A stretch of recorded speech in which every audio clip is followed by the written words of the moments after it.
Welcome to video 3. And before we begin, somewhere in this paper, I will explain something in the connection to the children of the corn. At least those that are connected to this faulty ideology of Esau, as it's written into this Bible perspective here, that we're going to learn just a little bit more about.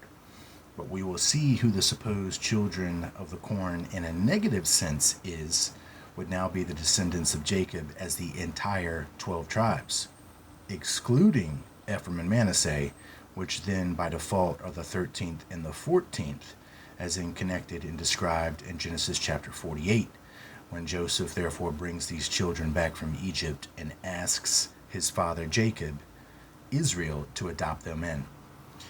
So we will see that they have some sort of V for vendetta, as I was reading here. But if you read the scriptures connecting its event story, you will wonder, who is Esau? Esau is red, white, and blue. In other words, Orion. And the people inspired by this story have a V for vendetta. Now, if you're unaware, womb in Hebrew is connected to the word matrix. Without going into much detail, you should understand much of the Bible is compiled of coded and nowadays symbolic stories that in most cases have a very real source actuality, but have been edited and composed to suit the not-so-spiritual sights of many confused people. So keeping in context with the story of Jacob and Esau, we see there is a birthright controversy between the two brothers. In the story, Jacob is said to have deceived Esau and stole his birthright, meaning the 12 tribes of Jacob would, or could have been, by the recorded account in the Bible, be the 12 tribes of Esau, if Jacob did not gain the birthright. Well, this part of the story is hiding much mythology woven into Jacob and Esau's dispute of sorts that is reflective of such tales of far more ancient origins than the actual Jacob of Israel, concerning such themes as the elixir of life or the tablets of destinies, of which even before Jacob's time there was a controversy. Now in many Bible stories at key accounts it is continually applied or woven into more contemporary events or stories. So just one more important example of this ancient destiny dispute mythology being nurtured and introduced to key events and figures in the Bible is the well-known tale of Benjamin, tribe of Benjamin, who is framed by Joseph to look as if he has stolen a silver cup. Well, this cup is highly symbolic, even in some ways, many, connected to the Grail cup that King Arthur had lost. You should see this cup connected to genetics or DNA, hence the title Elixir of Life, which concerns more than just bloodlines, but also the silver moon. But not sure if we get there just yet.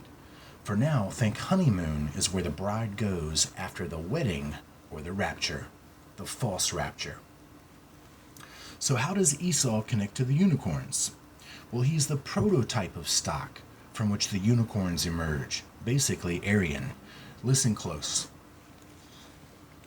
Quoting the birth of Esau, Genesis chapter 25, verse 25.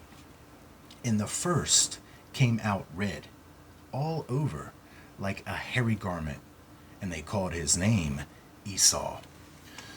We will understand it's understood red, white, and blue. Red equaling Sirius, white equaling Procyon, blue equaling Betelgeuse. These stars are a part of the Orion and Canis Major grouping of constellations. Orion standing for the Great Hunter, Canis Major standing for the tribe of Cain, which is connected to this great hunt, or in other words, a type of this great work.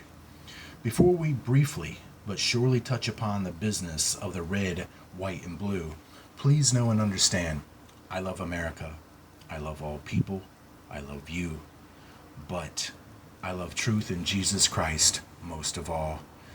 Quoting Jesus Christ, Matthew 10, verse 26, Fear them not, therefore, For there is nothing covered that shall not be revealed, and hid that shall not be known.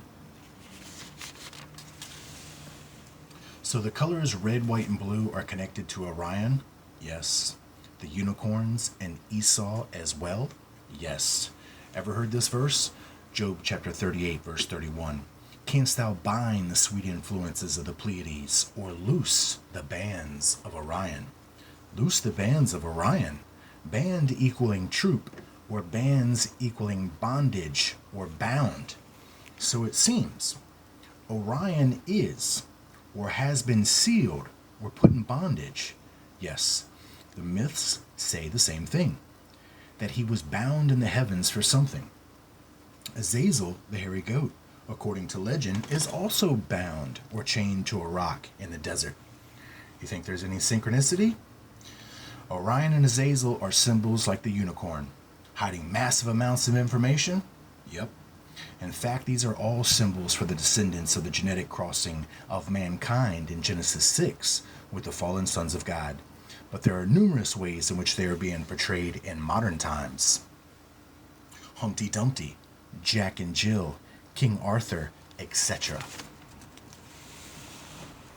Today, these descendants, known biblically as the Nephilim, are being called in popular movies, etc., the X-Men. Here's what it says in the Holman Bible Dictionary. Nephilim, term probably derived from the root to fall, and meaning either the fallen ones or else ones who fall violently upon others. Did you notice that Humpty Dumpty had a great fall, or Jack and Jill came tumbling down? Arthur goes to Avalon, which translates Island of the Dead, and even in Welsh translates as fallen apple, after his loss in battle, etc. Seems that ancient X-Men didn't succeed or fare very well. Why did they fail or fall in connection to the Orion legend? Well, Orion was a hunter of men. Why?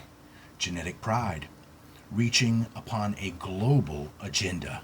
So Orion, Humpty, Arthur, Azazel, Prometheus, etc., all shown as bound or chained. For what? Fire from the sky. So Nephilim basically means to attack others, violently attack others? Yep.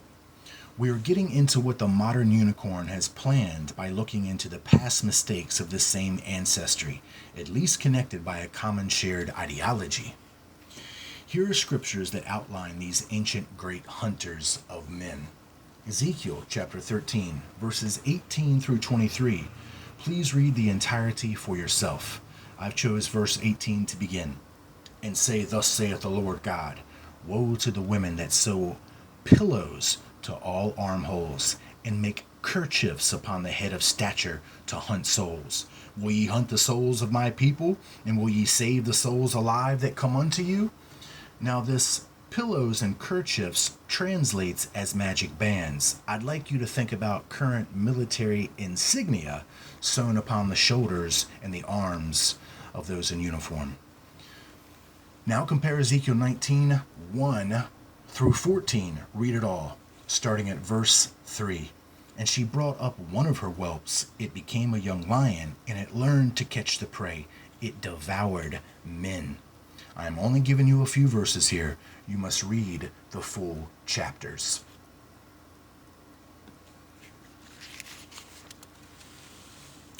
Let's return to Ezekiel chapter 13, verse 20 now.